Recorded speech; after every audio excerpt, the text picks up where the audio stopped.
A guy I respect once said that you can't learn JOUYOU Kanji in 1 year, meaning 2136 kanji in 365 days. That's just about 6 kanji per day.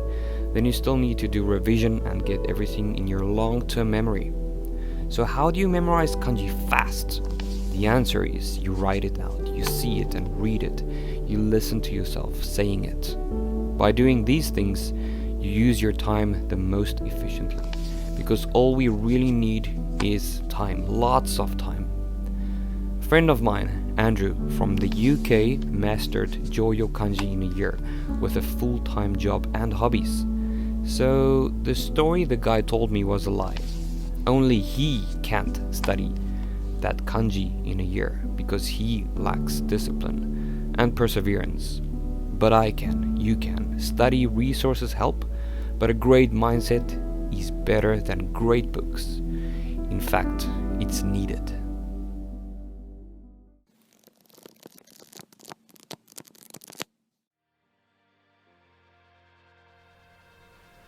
Many people study Japanese following the radical way.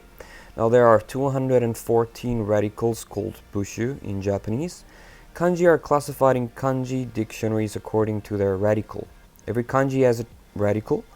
Each radical has a meaning and lends its meaning to the kanji which is part of. As you can see in this example, first kanji is changing while the second kanji is staying the same. So not all 214 radicals are in use in current Japanese, but learning some will help you to learn kanji much faster. There are plenty of resources out there, and here you can see 7 radical positions.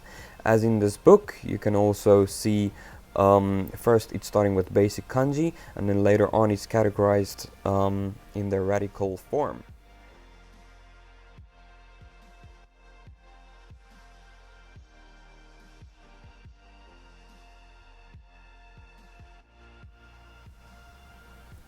The JLPT Method.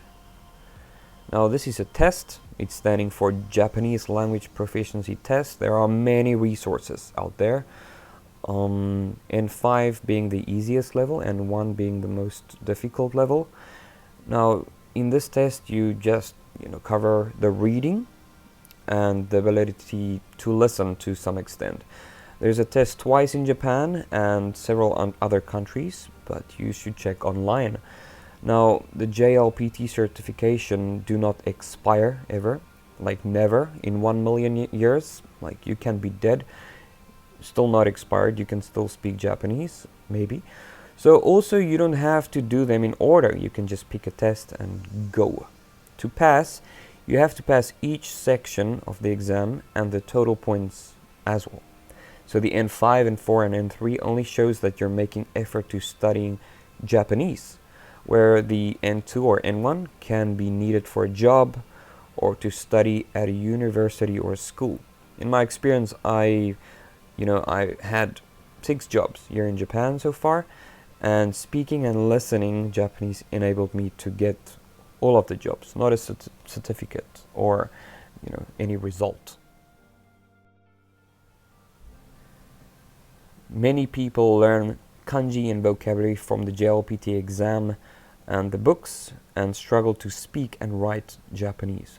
There's also no kanji and vocabulary list, official list for each level, but you can see a lot of books out there because they don't, the JLPT, the company, they don't want people to learn lists, but rather immerse yourself and living the language by reading news, articles, movies, music, speak to natives, and befriend a lot of people, and getting to know the culture and so forth.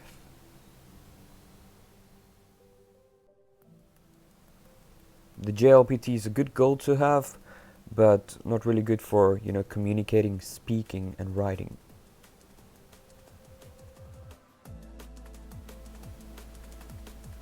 The JOUYOU Kanji method. Now this is the method they follow in schools.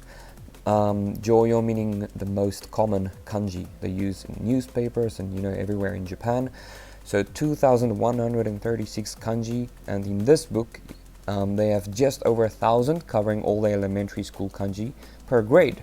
So different color means a different grade. You can see, so grade 1 we have everything laid out, all the kanji, and then you just go through it. Now it's really difficult to know the meaning if everything is in Japanese. You can see a basic English meaning, but you know it gets hard.